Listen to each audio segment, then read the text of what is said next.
So hello and welcome. मैं आदिब नूरानी सही की तरफ से आपसे बात करने आया हूँ। मैं आपको ये बताना चाहता हूँ कि अगर आपको स्कैल्पर बनना है तो स्कैल्पर बनने के लिए क्या क्या आपको सीखना पड़ेगा, क्या समझना पड़ेगा, क्या आपको रूल्स फॉलो करने पड़ेंगे और कैसे आप बहुत बढ़िया स्कैल्पर बन पाओगे। तो सबसे पहला क्वेश्चन जब आता है कि स्कैल्पर कैसे बने, तो सबसे पहला जवाब ये है कि स्कैल्पर वही बन सकता है जो रूल बेस्ड ट्रेडिंग करना जानता है। स्कैल्पिंग में कोई होली ग्रेल नहीं होती, स्कैल्पिंग में कोई प्रिडिक्शन नहीं होता। Scalping is just rule based execution of your setup. आपको रूल मेंटेन करना है, आपको रिस्क मेंटेन करना है, छोटे छोटे रिस्क लेके रिवॉर्ड लेने की कोशिश करनी है और छोटे छोटे रिवॉर्ड्स लेके बुक करते जाना है, क्योंकि दिन में मल्टीपल अपॉर्चुनिटीज़ आपको मिलेगी as a scalper. As a scalper time frames क्या होगी? अगर आप बोलते हो मल्टीपल अपॉर्चुनिटीज़, तो what will be the time frame? Time frame होगी 1 मिनट, 3 मिनट और 5 मिनट। अगर आप इंडियन मार्केट में काम कर रहे हो तो 1 मिनट, 3 मिनट और 5 मिनट। अब जब मैं बोलता हूँ 1 मिनट, 3 मिनट और 5 मिनट, तो क्या शुरू 1 मिनट से करना है? नहीं। जब आप स्कैल्पिंग सीख रहे हो तो your start will be with 5 minutes. आप 5 मिनट से कम से कम 3 महीना 6 महीना ट्रेड करोगे, कम से कम 100-200 ट्रेड करोगे। आप सिस्टम से यूज टू बनोगे। एक बार आप सिस्टम से यूज टू बन गए, फिर आप छोटी टाइम फ्रेम में जा सकते हो 3 मिनट या 1 मिनट में। 1 मिनट तो मैं सिर्फ और सिर्फ 1 साल से ऊपर एक्सपीरियंस वाले लोगों को बोलूँगा करने के लिए। उससे पहले आप 2 महीना 5 मिनट करके, 3 महीना 5 मिनट करके 3 मिनट तक आ सकते हो, उससे नीचे मत जाइए। क्यों? क्योंकि 1 मिनट में आपका फोकस बहुत ज़्यादा चाहिए, 1 मिनट में स्लिपेजेस बहुत ज़्यादा आएगी, 1 मिनट में आपको डिसीजन टेकिंग भी बहुत मुश्किल होगा। तो that's why don't go for 1 minute. जब आप पीछे हाइंडसेट में 1 मिनट के चार्ट देखोगे तो आपको दिखेगा, अरे वाह, कितने छोटे स्टॉप लॉस में कितना बड़ा टारगेट ले सकता था, लेकिन वो सिर्फ हाइंडसेट में दिखेगा। एक्चुअल में ऐसा नहीं हो पाएगा। एक्चुअल में आपको बहुत तकलीफ होगी लाइव में डिसीजन लेने में। तो 3 मिनट्स इज़ गुड। अगर आप पहले प्रैक्टिस कर लो 5 मिनट पे, तो 5 मिनट पे आप प्रैक्टिस कीजिए 2 महीना, कम से कम 100-150 ट्रेड लीजिए, उसके बाद 3 मिनट पे आइए। तो अब हमने टाइम फ्रेम समझ ली। अब हमें ये समझना है कि टाइम फ्रेम के बाद कौन सी कैंडलस्टिक्स ऐसी है या कौन सी चार्ट पैटर्न्स ऐसी है जहाँ पे काम करना चाहिए। कैंडलस्टिक पैटर्न्स जो हमें यूज़ करनी है, वो 3 प्रकार की पैटर्न्स यूज़ करनी है। मैं आपको उसके बारे में बताता हूँ, लेकिन अभी ये समझ लीजिए कि वो 3 पैटर्न्स की जब मैं बात करूँगा तो हर जगह जहाँ पैटर्न बनेगा आपको ट्रेड नहीं लेना है। आपको ऐसे इंपॉर्टेंट की एरियाज़ पे ही ट्रेड लेना है जब वो पैटर्न बने। मान लो वो की एरिया हो गया आपका सपोर्ट, रेजिस्टेंस, डिमांड, सप्लाई, कोई इंडिकेटर के आधार पे आपको सिग्नल मिल गया, इन सारी जगहों पे ही आपको ट्रेड करना है। तो अब आगे जाते हैं, थोड़ा सा डिटेल में समझते हैं कि कौन सी कैंडलस्टिक पैटर्न पे काम करना है। चार्ट पे चले जाते हैं। मैं आपको कैंडलस्टिक पैटर्न्स भी बता देता हूँ, मैं आपको एरियाज़ भी बता देता हूँ। सही के हिसाब से कौन से एरियाज़ सही बनते हैं आपके ट्रेड लेने के लिए, आपका ट्रेड सटीक बने, उसके लिए सही ने डेडिकेटेड इंडिकेटर्स बनाए हुए हैं जो सिर्फ और सिर्फ आपको सही पे मिलेंगे। तो आ जाइए स्क्रीन पे, हम देख लेते हैं। तो मैं जाऊंगा लेआउट में, मैं क्लिक करूंगा इंडेक्स के साथ आइदर कॉल और पुट। बाय डिफ़ॉल्ट कॉल लगा हुआ आएगा। अगर आपको पुट लगाना है तो आपको यहाँ क्लिक करना है। क्लिक करने के बाद यहाँ पे आपको ऑप्शन आएगा कॉल लगाना है या पुट लगाना है। और अगर मैंने यहाँ पुट करके कोई भी स्ट्राइक ले लिया तो वो पुट का पर्टिकुलर वो वाला स्ट्राइक लग गया। तो इतना सिंपल है आपको ये टूल को यूज़ करना। तो अब हमें देखना है कि कौन सी कैंडलस्टिक पैटर्न्स में ट्रेड कर सकता हूँ और किस किस एरिया से ट्रेड कर सकता हूँ। को 6 प्रकार की कैंडलस्टिक पैटर्न्स यूज़ करनी है, 3 बुलिश और 3 बेरिश। आपको सबसे पहली कैंडलस्टिक है हमारा bullish engulfing pattern. Bullish engulfing pattern क्या होता है? जब कोई भी रेड कैंडल की हाई के ऊपर ग्रीन कैंडल क्लोज हो जाए तो उसको बुलिश एंगल्फिंग पैटर्न बोलते हैं। तो पहला क्या है? Bullish engulfing. दूसरा पैटर्न क्या है? Morning star. मॉर्निंग स्टार क्या होता है? एक रेड कैंडल, उसके बाद छोटी डोजी कैंडल और उसके बाद ग्रीन कैंडल, जो मैंने यहाँ पे ऑलरेडी दिखाई हुई है। तीसरा पैटर्न क्या है? हैमर। हैमर ये वाला पैटर्न है। हैमर हमेशा आपको कहाँ दिखेगा? सपोर्ट पे दिखे तो ही आपको ट्रेड करना है। रेजिस्टेंस पे अगर हैमर दिखे तो हम उसको अवॉइड करेंगे। लोग रेजिस्टेंस पे भी हैमर को रिवर्सल ट्रेड लेते हैं, हम नहीं उसको करेंगे। हम सिर्फ सपोर्ट पे ही हैमर को यूज़ करेंगे। एक बात याद रखिएगा, हैमर का जो हेड है, जो उसकी बॉडी है, वो रेड भी हो सकती है, वो ग्रीन भी हो सकती है। It doesn't matter to us. Hammer ही होता है। फिर आ जाते हैं हम बेरिश पैटर्न्स पे। तो बेरिश पैटर्न्स कौन सी यूज़ करनी है? वो भी 3 यूज़ करनी है। बेरिश एनगल्फिंग पैटर्न, जिसमें ग्रीन कैंडल के लो के नीचे रेड की क्लोज हो जाए तो उसको बेरिश एनगल्फिंग बोलते हैं।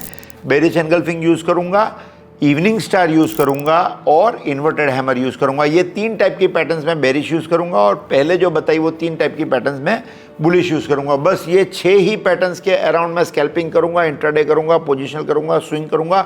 सो हम आगे बढ़ते हैं, मैं आपको वापस चार्ट पे ले जाता हूँ। आप चार्ट पे देखिए कि चार्ट पे ये पैटर्न्स कहाँ मिलती है। अगर आप गौर से देखो तो ये पैटर्न आपको नज़र आ रही है, ये pattern, this is A hammer pattern. ये हैमर पैटर्न हमको जभी भी अगर ट्रेड देगी सपोर्ट पे या डिमांड जोन पे, तब हम इसको ट्रेड करेंगे, यहाँ से हम बुलिश ट्रेड उठाएंगे। मैं आपको सिर्फ पैटर्न की पहचान दे रहा हूँ, ट्रेड कैसे करेंगे वो मैं आपको बताऊँगा, उसका कोई दिक्कत नहीं है। तो प्लीज़ आप उतावल नहीं करें, खाली सब चीज़ों को देखें। देखो ये इवनिंग स्टार पैटर्न है, can you see, this is a evening star pattern. ये देखिए, ये जो पैटर्न है ये 3 कैंडल की पैटर्न, ये इवनिंग स्टार पैटर्न है। इवनिंग स्टार पैटर्न क्या करती है? इवनिंग स्टार पैटर्न हमको बेरिश ट्रेड देती है, तो इससे हम हमेशा बेरिश ट्रेड लेंगे। वापस मैं आगे बढ़ता हूँ, देखता हूँ कोई और पैटर्न मुझे नज़र आ रही है। हाँ, ये देखिए यहाँ पे एक और पैटर्न हमें नज़र आ रही है। ये पैटर्न जो है, this is bearish engulfing pattern. ये जो 2 कैंडल से बनी है, आप देखो ग्रीन की लो के नीचे रेड का क्लोज हो गया, so this is A bearish engulfing. अब ये देखो, ये बुलिश एनगल्फिंग पैटर्न है, बहुत बढ़िया से बनी हुई है और बहुत अच्छा एग्जांपल है आपको समझाने के लिए। ये तीनों कैंडल का टोटल मिला के बुलिश एनगल्फिंग बनता है। कैसे? रेड की हाई के ऊपर ग्रीन का क्लोज आया और ये 2 कंटिन्यूस कैंडल ग्रीन बनी। क्या हुआ? रेड की हाई के ऊपर ग्रीन का क्लोज आया और 2 कंटिन्यूस कैंडल ग्रीन बनी है, तो ये दोनों कंटिन्यूस कैंडल ग्रीन को कंसीडर किया जा सकता है। एक रेड कैंडल के बाद 5 ग्रीन कैंडल, 7 ग्रीन कैंडल भी बने अगर और बुलिश एनगल्फिंग हो तो गिना जा सकता है। लेकिन मैं 2 या 3 कैंडल गिनता हूँ, उससे ज़्यादा नहीं गिनता हूँ, वरना फिर प्राइस की स्ट्रेंथ नहीं पता चलती है। आगे चलते हैं, हम ढूंढते हैं कोई और अच्छी पैटर्न। इसको भी इन्वर्टेड हैमर बोला जाएगा, this is also inverted hammer. अब इसमें ये पैटर्न समझाना इसके लिए ज़रूरी है कि यहाँ पे छोटा सा नीचे आपको विक दिख रहा है, लेकिन अगर आप गौर करो, देखो चार्ट पे पैटर्न्स इसीलिए दिखा रहा हूँ ताकि ये सारे वेरिएशंस में आपको दिखा पाऊँ। यहाँ पे अगर आप गौर करो तो पीछे लंबी विक है और फिर छोटी बॉडी है, फिर छोटी सी विक अगर कोई बन गई तो वो वैलिड गिनी जाएगी। बोलोगे सर पहले एक डोजी के ऊपर रेड कैंडल बनी थी तो आपने ना बोल दिया था, that was a very small candle और उसके सामने वो बहुत बड़ी कैंडल थी, तो वो एनगल्फिंग को वैलिड नहीं गिना जाएगा। प्रैक्टिकली ट्रेड चला भी था वहाँ पे, लेकिन प्रैक्टिकली नहीं गिना जाएगा। ये सारे प्राइस एक्शन के एक्सपीरियंस के साथ आने वाले नुस्खे हैं। आप जब काम करोगे आपको भी ये समझ में आना शुरू हो जाएगा। अगर आप इसको देखो तो ये बहुत बढ़िया सी बेरिश एनगल्फिंग पैटर्न है। ये कैंडल नंबर 1 और ये कैंडल नंबर 2, ये दोनों कैंडल मिलके बेरिश एनगल्फिंग पैटर्न बनती है। अब हम आते हैं कि इन पैटर्न्स को ट्रेड कहाँ पे करेंगे और कैसे करेंगे। तो देखो, इन पैटर्न्स को ट्रेड करने के लिए there are multiple options available. आप ट्रेंड लाइन यूज़ करके इन पैटर्न्स को ट्रेड कर सकते हो, आप हॉरिजॉन्टल सपोर्ट रेजिस्टेंस यूज़ करके कर सकते हो, डिमांड सप्लाई जोन्स पे कर सकते हो। डिमांड जोन पे या सपोर्ट पे जब भी बुलिश पैटर्न बनेगी आप बुलिश ट्रेड लोगे, रेजिस्टेंस लाइन पे या सप्लाई जोन पे जब भी बेरिश पैटर्न बनेगी आप बेरिश ट्रेड ले सकते हो। ये यूजुअली होता है। फिर आप इंडिकेटर्स यूज़ कर सकते हो जैसे कि pivot points, Gann numbers, Fibonacci levels, deviation levels, ये सारे यूज़ कर सकते हो। फिर आप Bollinger bands, Keltner channel, Donchian channel, ये सारी चीज़ें यूज़ कर सकते हो। तो चलो मैं आपको बता देता हूँ इंडिकेटर कैसे लगाना है। आप जाओगे एफएक्स पे, एफएक्स मतलब इंडिकेटर्स, यहाँ पे एफएक्स का मतलब होता है फंक्शन। फंक्शन पे आप क्लिक करोगे तो इंडिकेटर्स वाला विंडो खुलेगा। सबसे पहला इंडिकेटर जो है की लेवल्स, जो सिर्फ सही पे अवेलेबल है, इसीलिए ओनली ऑन सही लिखा हुआ है। ये एआई बेस्ड इंडिकेटर है, ये ऑटोमेटिक लेवल्स कैलकुलेट करता है मार्केट के मूवमेंट के हिसाब से। तो जब मैं क्लिक करूंगा यहाँ पे बाय डिफ़ॉल्ट कुछ पैरामीटर्स आएंगे, वो पैरामीटर्स को मुझे नहीं छेड़ना है। अगर पैरामीटर्स आपको चेंज करना है तो ये पेन बटन को क्लिक करोगे तो आप सारे पैरामीटर्स को चेंज कर पाओगे, लेकिन फिलहाल हमें चेंज करने की ज़रूरत नहीं है। ये मेरा इंडिकेटर लग गया। अगर आप देखोगे गौर से तो कलर की लाइन्स अलग अलग कलर की लगी हुई आ रही है। अब आप देखो मार्केट ने क्या किया। ये मैंने चार्ट लगाया हुआ है 5 मिनट का, यहाँ से मैं टाइम फ्रेम सेलेक्ट करता हूँ 5 मिनट। ये मेरी आज की पहली कैंडल है 9:15। अगर आप टाइम देखना चाहते हो तो नीचे यहाँ पे देख सकते हो। मार्केट कहाँ खुला, ये मेरे ब्लू वाले लेवल पे खुला। अब मेरे लिए जब मैं सही पे ट्रेड कर रहा हूँ तो these are the extreme levels. ये रेड एक एक्सट्रीम है और ये जो ग्रीनिश येलो कलर जो दिख रहा है, लिरिल टाइप का कलर, वो एक एक्सट्रीम है। ऑलिव कलर है बेसिकली, ये एक एक्सट्रीम है। ये बीच के कलर जो है वो एक्सट्रीम नहीं है, लेकिन मेरे लिए हर कलर सपोर्ट और रेजिस्टेंस की तरह काम करता है। पहली 15 मिनट या आधा घंटा मैं छोड़ दूंगा, स्कैल्प नहीं करूंगा क्योंकि मैं नया स्कैल्पर हूं। अगर मैं पुराना हो चुका हूं तो 10 मिनट 15 मिनट छोड़ूंगा। उसके बाद मैं क्या करूंगा, मैं यहाँ पे ढूंढूंगा क्या मेरे फेवर की कोई पैटर्न्स मिल रही है। अगर आप देखो तो आपके फेवर की कौन सी पैटर्न्स मिल रही थी, आपके फेवर की सबसे पहली पैटर्न जो मिली है इधर, क्या मिली है, इन्वर्टेड हैमर। लेकिन वो क्या लाइन के ऊपर बनी हुई है, नहीं, लाइन से बहुत ऊपर है, तो उसको हम ट्रेड नहीं करेंगे। इसको एरो कर देता हूँ। एरो करने से मैं आपको दिखा पाऊंगा। पहले ये क्या था, क्रॉस हेयर था। क्रॉस हेयर में मेरे को ये डिस्टर्ब होता था, मैं आपको कैंडल दिखा नहीं पाता था, इसीलिए मैंने क्या किया, इसको एरो कर दिया।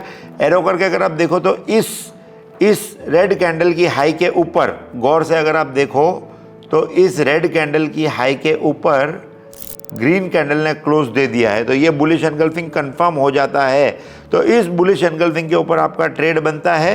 इस बुलिश एनगल्फिंग के ऊपर जो ट्रेड बनता है वो इसके ऊपर चालू होता है, लेकिन उसके बाद मार्केट नीचे आ गई और आपको इसने यहाँ पे एसएल दे दिया। तो बुलिश एनगल्फिंग के हाई के ऊपर बफर रख के मैं बाई करूंगा, बुलिश एनगल्फिंग के लो के नीचे बफर रख के मैं एसएल रखूंगा। अब ये मैं आपको दिखा रहा हूँ निफ्टी के चार्ट पे। निफ्टी का स्पॉट हम ट्रेड नहीं कर पाएंगे, तो हम कहाँ ट्रेड करेंगे, हम ट्रेड करेंगे या ऑप्शंस में या फ्यूचर्स में। अगर आप निफ्टी के ऑप्शंस में ट्रेड करते हो तो प्रीमियम में 1 रुपये का आपको बफर देना है, और अगर आप फ्यूचर्स में ट्रेड करते हो तो आपको कम से कम 5 से 7 रुपये का बफर देना है। निफ्टी के फ्यूचर्स में 10 रुपये का बफर दे दो तो भी बढ़िया है, लेकिन 7 rupees is more than enough. 7 rupees के पीछे का लॉजिक क्या है, 0.03% of the value of the futures, that is the logic of 7 rupees, और कुछ भी नहीं है, कोई मैजिकल नंबर नहीं है। तो मार्केट नीचे जा रहा है, नीचे जाते हुए हमको कोई पैटर्न इसने नहीं दी, इसलिए हमारा ट्रेड यहाँ पे नहीं बनता है। हम देखते हैं जाके क्या मुझे कोई और ट्रेड, कोई ये कल वाला प्राइस एक्शन है, इसको नहीं देखता हूँ, मैं कोई और इंस्ट्रूमेंट में चला जाता हूँ और वहाँ देखता हूँ क्या मेरा कोई ट्रेड और कहीं बना है, तो मैं यहाँ पे क्लिक करता हूँ। और ये जो स्कैल्पर में था, स्कैल्पर से मैं चले जाता हूँ स्टॉक्स वाले टूल में। स्टॉक्स वाले टूल में गया तो नया लेआउट आ गया। स्टॉक वाले में मुझे, अगर आप गौर से देखो तो यहाँ लेफ्ट साइड में सारे स्टॉक्स दिख रहे हैं। यहाँ पे मैं क्लिक करूँगा तो मैं देख पाऊँगा गेनर्स हैं, लूजर्स हैं, स्टॉक्स इन न्यूज़ हैं, वॉल्यूम शॉकर्स हैं, डेली ब्रेकआउट्स है। कौन से टाइप के स्टॉक्स आपको स्कैन करके देखने, उसकी पूरी लिस्ट। जैसे डेली ब्रेकआउट, तो ये डेली चार्ट में जो ब्रेकआउट स्टॉक्स है वो आपको दिखेंगे। फिर मैं आ जाता हूँ मान लो वॉल्यूम शॉकर्स, तो जिसमें वॉल्यूम ज़्यादा है वो दिखेगा। फिर मैं देता हूँ यहाँ पे लूजर्स, जो आज के टॉप लूजर्स है वो आपको दिखाई देंगे। गेनर्स, तो यहाँ पे आपको सिर्फ गेनर्स दिखाई देंगे। अब आप देखो निफ्टी क्या कर रही है, निफ्टी आज 75 पॉइंट नीचे है। अगर आप ऊपर देखो निफ्टी की वैल्यू दिख रही है 75 पॉइंट नीचे है, मतलब प्रोबेबली 0.3% के आसपास नीचे है निफ्टी, ठीक है। तो नीचे है निफ्टी, तो मैं गेनर्स की जगह लूजर्स देखूँ तो मेरे लिए ज़्यादा फायदेमंद रहेगा, क्योंकि निफ्टी नेगेटिव है तो लूजर्स ज़्यादा बेटर परफॉर्म करेंगे। गेनर्स जो होंगे वो कब रिवर्सल दे देंगे ना, पता भी नहीं चलेगा, आप कंफ्यूज हो जाओगे। और वो जो निफ्टी जब रेड है तब गेनर्स जो चल रहे हैं वो खुद की कोई इंडिविजुअल न्यूज़ की वजह से चल रहे हैं। जैसे ही मार्केट का सेंटीमेंट चेंज का असर उसके ऊपर आएगा वो टर्न मार लेंगे। तो we have to be very careful. तो जिस डायरेक्शन में निफ्टी चल रही है उसी डायरेक्शन में यूजुअली हम ट्रेड करते हैं। मैं कोई भी एक ले लेता हूँ, यहाँ पे कोफोर्ज ले लेता हूँ और मेरा इंडिकेटर लगा देता हूँ। आप पूछोगे सर इंडिकेटर पहले लगाया कहाँ चला गया, वो मैंने अलग लेआउट पे लगाया था, स्कैल्पर वाले लेआउट में। ये मैं स्टॉक्स वाले लेआउट पे आ गया हूँ। यहाँ पे मैंने इंडिकेटर लगाया, देखिए आप गौर से देखिए क्या किया मार्केट ने, what did the market do. यहाँ पे चालू हुआ, पहले 15-20 मिनट में छोड़ दूंगा, आधा घंटा में छोड़ दूंगा, फिर मार्केट येलो वाले एरिया पे आई। अगर आप गौर से देखो तो यहाँ पे हैमर बनाया, लेकिन मुझे कोई ट्रेड नहीं दिया। बफर गिन के गिनोगे तो ट्रेड नहीं मिला है। यहाँ पे इन्वर्टेड हैमर, ये रेजिस्टेंस के बहुत पास बनी है। मैं अपना कर्सर चेंज कर देता हूँ, कर्सर कर देता हूँ एरो, ताकि मैं आपको दिखाऊँ। ये इन्वर्टेड हैमर ये रेजिस्टेंस के पास बनी है, तो आपका ट्रेड बड़े प्यार से इसके नीचे बनेगा। इसके नीचे आपका सेल बनेगा, इस इन्वर्टेड हैमर के नीचे। इसके ऊपर आपका रेजिस्टेंस के ऊपर एसएल आएगा, और ये आपको बढ़िया ट्रेड इस स्टॉक ने दे दिया। तो यही कमाल है इस लेवल्स का। ये लेवल्स इतने अच्छे से प्लॉट होते हैं कि आपको काम करना बड़ा अच्छा लगेगा। अगर आप गौर से देखो तो जब मार्केट बेरिश है तो ऊपर वाले लेवल पे मार्केट गई ही नहीं। कोई और स्टॉक लगाते हैं, जेके टायर लगा के देखते हैं जेके टायर में क्या हुआ है। देखो अगर आप गौर से तो मार्केट यहाँ से नीचे आना शुरू हुआ, बिल्कुल सपोर्ट हमारे इस मैजिकल लेवल पे ही लिया। तो क्या ये कोई मैजिक है? नहीं, ये मैजिकल लेवल भले मैं बोलता हूँ, ये बेसिकली मैथमेटिकल लेवल है जो एआई ने गिना है कहाँ पे सपोर्ट रेजिस्टेंस हो सकता है। आप देखो यहीं पे सपोर्ट लेके ऊपर घुमा, जब ब्रेकआउट दे दिया नीचे की तरफ तो यहीं पे रेजिस्टेंस वो ले रहा है। टाटा स्टील देखते हैं। टाटा स्टील बढ़िया स्टॉक है, उसको देख सकते हो आप। भले वो कम वैल्यू का स्टॉक है लेकिन बहुत कम मैनिपुलेटेड स्टॉक है, बड़ा स्टॉक है, बड़ी मार्केट कैप है, तो that is a good stock. देखो यहाँ से चला मार्केट नीचे, बिल्कुल यहीं पे सपोर्ट लिया। अगर आप गौर से देखो तो बिल्कुल यहीं पे सपोर्ट लिया और क्या बनाया इसने? हैमर।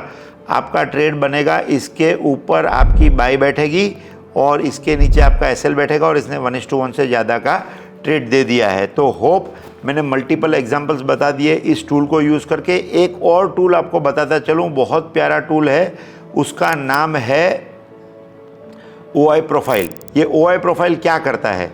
ये OI प्रोफाइल आपको दिखाएगा किधर किधर सपोर्ट और रेजिस्टेंस OI के हिसाब से खड़े हुए हैं। ये अगर आप गौर से देखो, मैं जूम आउट करके आपको दिखाता हूँ। आप देखिए, आपको दिखेगा कहाँ कहाँ पे सपोर्ट और रेजिस्टेंस OI के हिसाब से बने हुए हैं। जो रेड वाली लाइन है, रेड वाली लाइन वो आपको बताती है कि वो रेजिस्टेंस बना हुआ है। जो ग्रीन वाली लाइन है वो आपको बताती है वो सपोर्ट बना हुआ है। क्यों? क्योंकि रेड वाली लाइन जो है that is the selling of calls which is happening, green वाली लाइन जो है वो that is the selling of put which is happening. In terms of options देखो तो, अगर आप इन टर्म्स ऑफ फ्यूचर देखो तो फ्यूचर वहाँ पे उतने बिके हुए हैं और नीचे ग्रीन वाली लाइन में फ्यूचर उतने वहाँ पे बाई किए हुए हैं, ऐसा गिना जाएगा। तो ये ओवरऑल OI आपको बताता है। कॉल की OI बहुत ज़्यादा है, 1.6 करोड़, 1.6 करोड़, और पुट की OI 1.1 करोड़ है। तो ये सारा आपको कंबाइंड डेटा दिखाता है कॉल पुट का और आपको बताता है कौन सी स्ट्राइक पे ज़्यादा रेजिस्टेंस सपोर्ट है।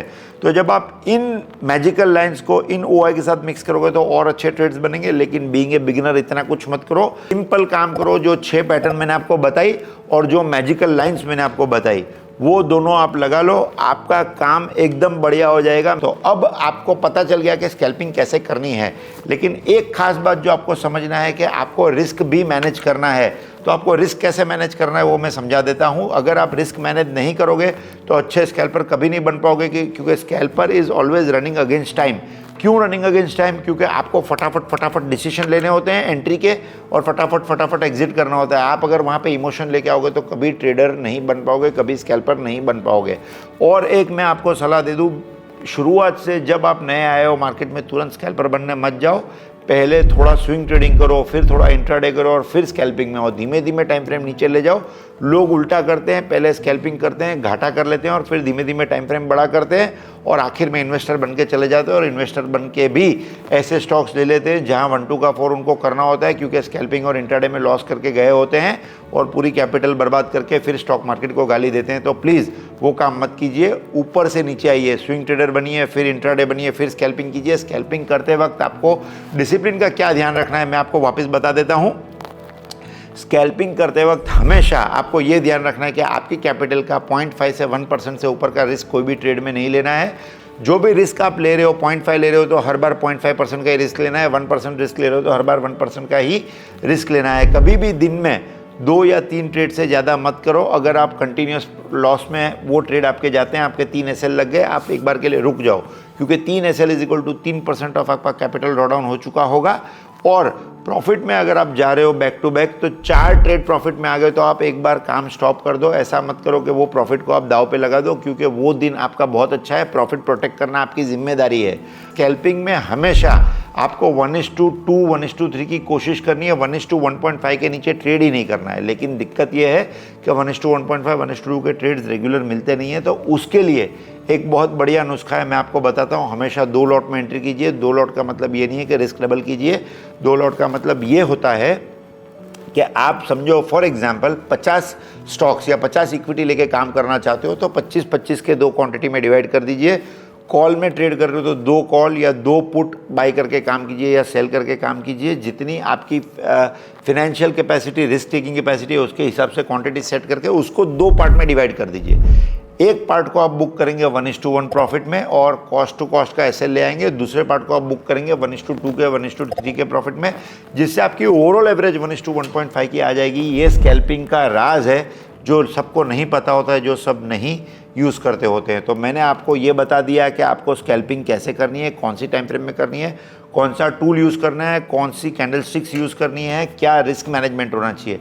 मैंने आपको सब कुछ बता दिया। फिर भी इसकी एक डिटेल्ड स्ट्रैटेजी चाहिए तो कमेंट में लिखिएगा, मैं आपको सही के प्लेटफॉर्म पे एकदम बढ़िया से इसको और ज़्यादा डिटेल में एक्सप्लेन करके बताऊंगा और मल्टीपल टूल्स देख के लेके अच्छे से ट्रेड करके हम देखेंगे। फिलहाल आपको मेरी मेहनत अच्छी लग रही है, मेरा कंटेंट अच्छा लग रहा है, हमारा टूल अच्छा लग रहा है, हमारा सॉफ्टवेयर अच्छा लग रहा है, हमारा प्लेटफॉर्म अच्छा लग रहा है, तो प्लीज़ इस चैनल को सब्सक्राइब करो, इस वीडियो को शेयर करो, लाइक करो, दोस्तों को बताओ कि कितना अच्छा कंटेंट हम बना रहे हैं। आदिब नूरानी साइनिंग ऑफ, गुड बाय।